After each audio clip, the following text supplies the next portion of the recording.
हजरत फातिमा कह रही हैं, आए अली मैं इतनी बीमार हूँ, लगता नहीं कि इस बीमारी में मैं बच पाऊंगी। आए अली अगर मुझे कुछ हो जाए, अगर मेरा इंतकाल हो जाए, आए अली तो मुझे दिन के उजाले में दफनाने मत ले जाना, रात की तारीकी में ईशा की नमाज के बाद मुझे कब्रिस्तान में दफन करना। हजरत अली ने कहा, आए फातिमा ऐसा क्यों कह रही हो? अगर तुम्हारा इंतकाल सुबह फजर के बाद हो तो क्या ईशा तक हम तुम्हारे जनाजे को रखेंगे, मिट्टी को रखेंगे? तुम्हारे बाप का, तुम्हारे अब्बू का फरमान है कि मैयत को जल्दी कब्रिस्तान ले जाओ, फिर मैं लेट कैसे करूं? फरमाती हैं, आए अली, आए मेरे प्यारे शौहर, मुझे रात में ही ले जाना, मेरी बात को गिरा बांधो, मेरी बात को मजबूती से पकड़ लो, मेरी वसीयत को याद रखना, चाहे मेरा इंतकाल कभी भी हो, लेकिन मुझे ईशा के बाद दफनाना, मुझे दिन के उजाले में कब्रिस्तान न ले जाना। आए अली मैं नहीं चाहती हूं कि मेरे मुर्दा जिस्म पर पड़े हुए कफन पर भी किसी गैर मर्द की नजर पड़े, मैं अपने कफन पर भी किसी गैर मर्द की नजर नहीं पड़ने देना चाहती हूं। आए अली मुझे रात में ले जाना, दिन के उजाले में नहीं। मैं नहीं चाहती कि मेरे कफन पर भी किसी गैर मर्द की नजर पड़े। मेरे भाइयों, इंतकाल के बाद निकाह जायज नहीं है, इंतकाल के बाद शादी नहीं होती है, लेकिन इंतकाल के बाद भी अपने जिस्म को तो छोड़ो, अपने कफन को भी किसी गैर मर्द को देखने की इजाजत नहीं दे रही हैं। यह था हजरत फातिमा का पर्दा।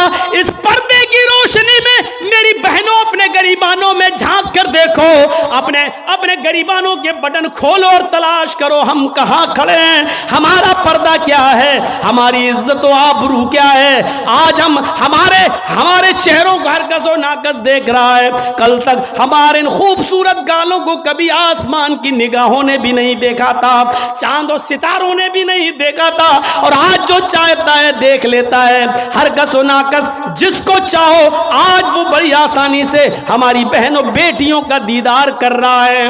और एक और बात, जितना अमीर बाप है, जितना अमीर बाप है, जितना भी बाप अमीर मिलेगा आपको, आप देखिएगा उसकी बेटी उतने ही कम कपड़े पहने हुए होगी। किस बात का अमीर है तू? काहे का अमीर है तू? अपनी बेटी को 5 मीटर का कपड़ा लाकर नहीं दे सकता है तो काहे का अमीर है तू?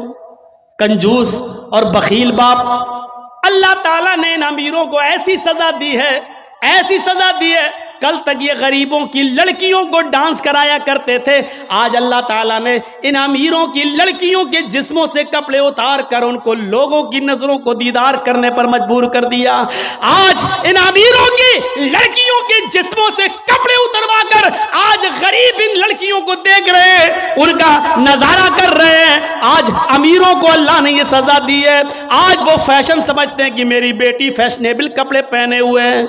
नहीं नहीं मेरे भाइयों, आप अपनी बहनों के जिम्मेदार हैं। अल्लाह के नबी ने फरमाया कि जिस लड़की का बाप, जिसकी बेटी बेपर्दा घूमे वो बाप दयूस है, जिसकी बहन बेपर्दा घूमे वो भाई दयूस है, जिसकी बेटी बेपर्दा घूमे वो बाप दयूस है, जिसकी बीवी बेपर्दा घूमे वो शौहर दयूस है।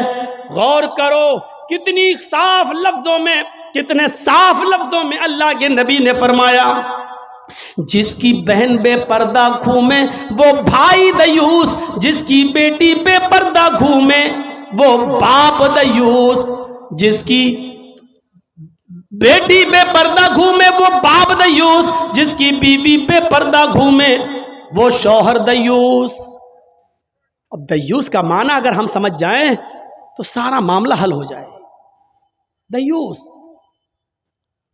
दयूस का ये तो अरबी लफ्ज है ना, इसका उर्दू में तर्जमा होता है, सुनने की ताकत है? सुनेंगे? दयूस का मतलब होता है भड़ुआ। और भड़ुआ किसको कहते हैं बताने की जरूरत नहीं, जानते होंगे।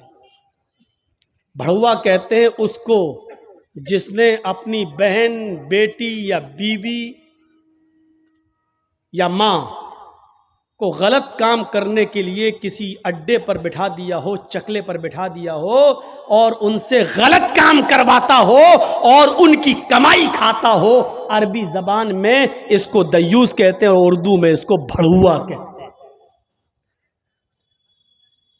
कितना सख्त जुमला इस्तेमाल किया अल्लाह के रसूल ने। मौलाना जर्जीस को आप कह रहे होंगे ये क्या हो गया इसको। अल्लाह के नबी ने कहा जिसकी मां बेपर्दा घूमे और बेटा अपनी मां की बेपर्दगी पर कुछ ना बोलता हो वो बेटा भड़ुआ। जिसकी बीवी बेपर्दा घूमे और शौहर अपनी बीवी की बेपर्दगी पर कुछ ना बोले वो शौहर भड़ुआ। जिसकी बहन बेपर्दा घूमे और वो भाई अपनी बहन की बेपर्दगी पर खामोश रहे वो भाई भड़ुआ। और जिसकी बेटी बेपर्दा घूमे और बाप अपनी बेटी की बेपर्दगी पर खामोश रहे वो बाप भड़ुआ। दयूस कह दो मौलाना चलेगा, भड़ुआ मत कहो, अच्छा नहीं लग रहा है। हम कब कह रहे हैं कि अच्छा लग रहा है? हमको अच्छा लगाना कब है? जब अच्छा ही लगने लगे तो फायदा क्या है? इंजेक्शन ऐसे लगाओ दर्द ना हो। बात साहब ऐसा हो सकता है कि इंजेक्शन लगे और दर्द ना हो? इंजेक्शन भी लगवाना चाहते हो और दर्द भी नहीं चाहते हो, तब तो होम्योपैथिक दवा ले लो, मीठी गोलियां खा लो जो मरने के बाद फायदा करती है।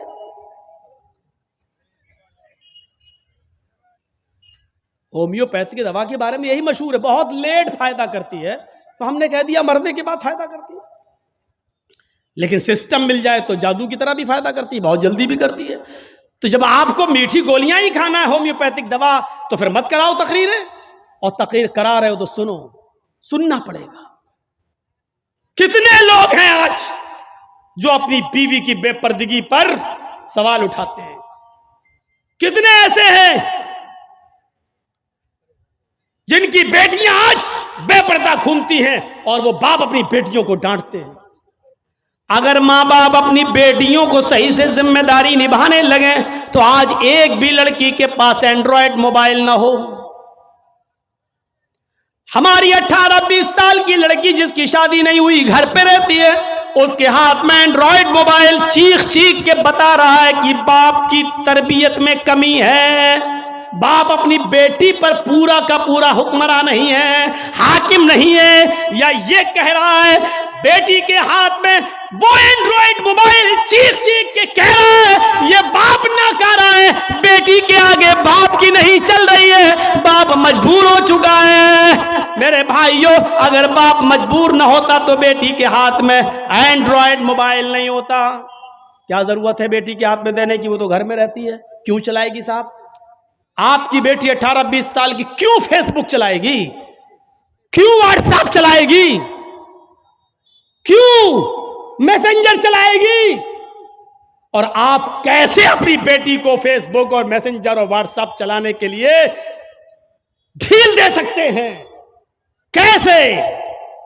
आपका ये दिल कैसे गवारा कर लेता है? आप जिम्मेदार हैं। हमारी ये बेटियां कल बच्चों की माएं बनेंगी, शादी के बाद इनको अपने बच्चों की तरबियत करना है। मां के कदमों के नीचे जन्नत बताई गई है, हालांकि ये कोई हदीस नहीं है, एक मकूला है, लेकिन बच्चे अपने मां के कदमों के नीचे जन्नत कैसे ढूंढें? ये आजकल की मां के कदमों के नीचे जन्नत है? जिसको खुद नहीं मालूम कि कदम मेरे कहां हैं, उसके कदमों के नीचे बच्चे जन्नत ढूंढेंगे?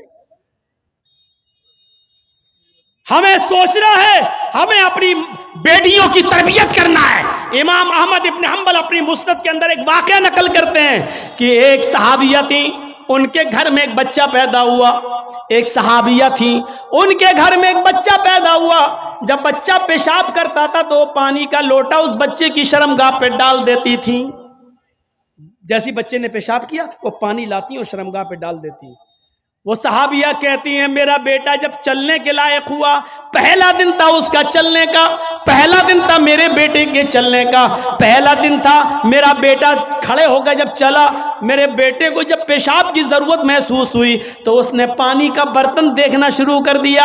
माँ कहती है कि मैं देख रही थी अपने बेटे को, जब भी वो पेशाब करता था तो मैं पानी उसकी शर्मगाह पे डाल देती थी। आज देखती हूँ मेरा बेटा चल रहा है, देखती हूँ ये क्या करता है। जब बेटा पहला दिन चलने के लायक हुआ, पहला दिन था, तो बेटे ने पानी का प्याला उठाया और दोनों हाथ से पकड़कर धीरे धीरे चला और एक कोने में जाकर बैठ गया, पेशाब किया और पेशाब करने के बाद वो पानी का प्याला अपनी शर्मगाह पे डालने लगा। उसको इस्तिंजा करना नहीं आता था, उसको धोने का तमीज भी नहीं मालूम था, उसको पता ही नहीं, लेकिन वो वैसा ही कर रहा है जैसी उसकी माँ ने उसको बताया। जैसे उसकी माँ उसके साथ कर देती थी, वो पानी का प्याला उठाकर अपनी शर्मगाह पे डाल लिया और खाली प्याला लेकर अपनी माँ के पास आ गया।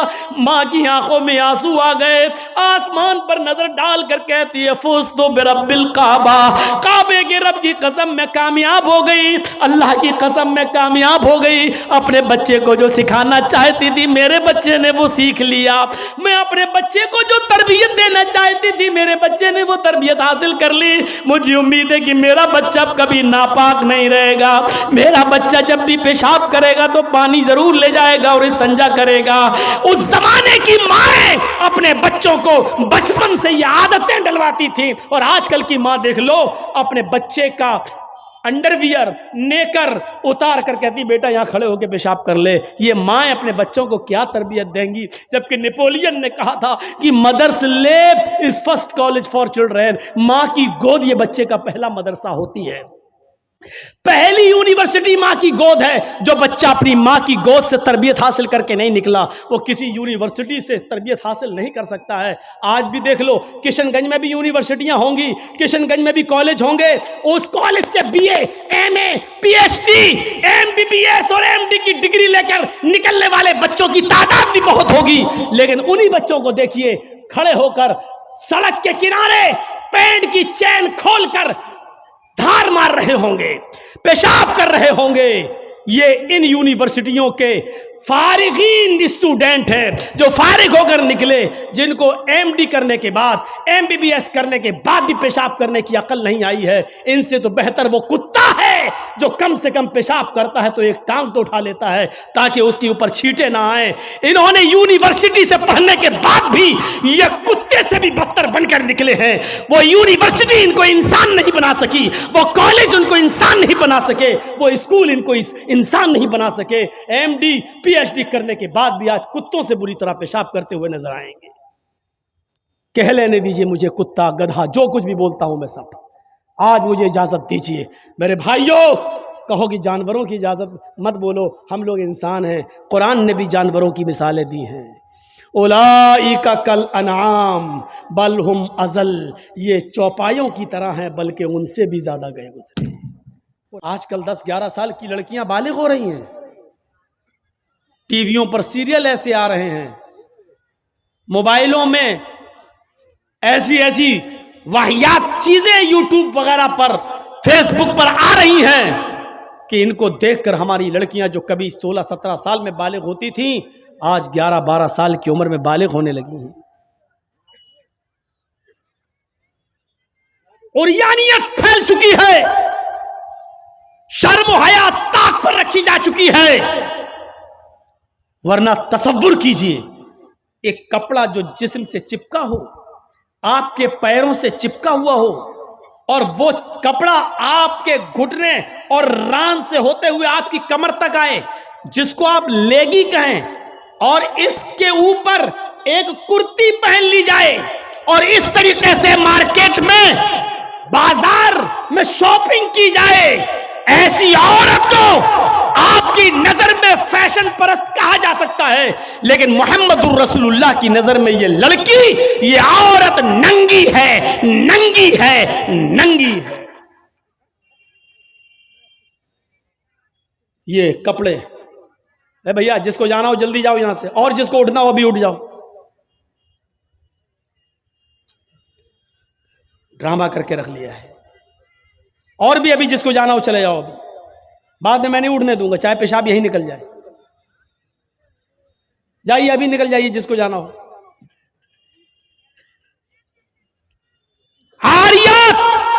हमारी नजरों में फैशन परस्त हैं, लेकिन अल्लाह के रसूल ने ऐसी औरतों को क्या कहा? नंगी। मैंने नहीं कहा। पूछो इन उलमा से आरियात का मतलब क्या होता है। कासियात कपड़े पहनेंगी, आरियात लेकिन नंगी होंगी। ऐसी औरतों के बारे में कहा है नंगी होंगी। ये हाफ आस्तीनों के कपड़े यहां चल रहे हैं, ये खुला हुआ है। साड़ियां चल रही तो ऐसी कि यहां तक का ब्लाउज पहने हुए हैं, ये खुला है, पेट खुला हुआ है।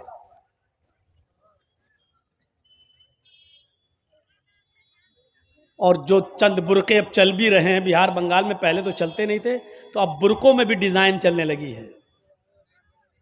कड़े हुए बुरके, डिजाइनदार बुरके। अब एक बात बताइए, बुरके को आप एक तो डिजाइनदार बना रहे हैं, और दूसरा जब औरत या लड़की जब बुरका ओढ़ती है तो सीने पर फूल बना दिए आप। ये बताइए यहां फूल बनाने की क्या जरूरत थी? जब वो पहनती है तो फूल सीने पर, और वो लड़की ने ये बुरका खरीदा क्यों? इसका मतलब क्या है कि वो भी इसलिए खरीद रही है ताकि मेरे फूलों पर नजर। ये सुनना पड़ेगा, तुम्हें नहीं, तुम्हारे बाप को भी सुनना पड़ेगा। जब तक मैं इस कुर्सी पर हूं, ये अथॉरिटी, ये पावर मुझे इस्लाम ने दिया है, सुनना पड़ेगा। क्यों खरीदा है उसने ये बुरका? यूपी साइड में आ जाओ, लखनऊ के बुरके देख लो, बंबई के देख लो, हैदराबादी बुरके देख लो। कसम खुदा की अब बुरके बुरके नहीं रह गए। अब 60 साल की बुढ़ी भी ओढ़ ले तो ऐसा लगता है जैसे वो 18 साल की लड़की जा रही है। ये बुरके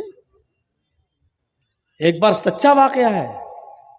60, 65, 70 साल की बुढ़िया ऐसा ही बुरका ओढ़ के चेहरा छुपा के जा रही थी धीरे धीरे। भाई बुढ़ी थी, वो धीरे धीरे चल रही थी, तो एक लड़का उसका पीछा करने लगा। 20-22 साल का लड़का उस बुढ़ी का पीछा करने लगा, क्योंकि जो सोचने लगा बुरका इतना खूबसूरत है तो बुरके के अंदर कितना खूबसूरत माल होगा, बुरके वाली कैसी होगी। उसका पीछा करने लगा। बुढ़िया धीरे धीरे चल रही, लड़का समझ रहा मुझे लिफ्ट दे रही, मेरी वजह से धीरे धीरे चल रही, जबकि वो अपनी कमजोरी की वजह से धीरे धीरे चल रही। बुढ़िया समझ गई कि लड़का मेरा पीछा कर रहा है, तो थोड़ी दूर चलने के बाद उसने अपना नकाब खोला और अपनी तुतलाती जबान में बोली, बेटा। लड़के का तो मूड खराब हो गया, कमबख्त मेरा तो मामला ही गड़बड़ हो गया। बेटा तू मेरा पीछा क्यों कर रहा है? मैं तो तेरी अम्मा की उम्र की हूं। लड़के को भी गुस्सा आ गया, कहती बात, मैं अपने लिए नहीं अपने अब्बा के लिए ढूंढ रहा हूं। अब 60, 65, 70 साल की बूढ़ियों को ऐसे खूबसूरत बुरके पहनने की क्या जरूरत? बुरकों का मकसद जो कभी था पर्दा, लेकिन आज उनका मकसद भी वो नहीं रह गया। अल्लाह के नबी के ज़माने में एक सहाबिया अल्लाह के नबी के पास आती हैं, मुस्नद अहमद की सही रिवायत, जिनकी चादर कपड़े से नीचे, टखने से नीचे, चप्पल से नीचे जमीन की मिट्टी उड़ाती हुई आती और कहती, अल्लाह के रसूल मैं इस चादर को ओढ़कर नमाज पढ़ने जाती हूँ। आपने कहा चादर इतनी नीची होनी चाहिए।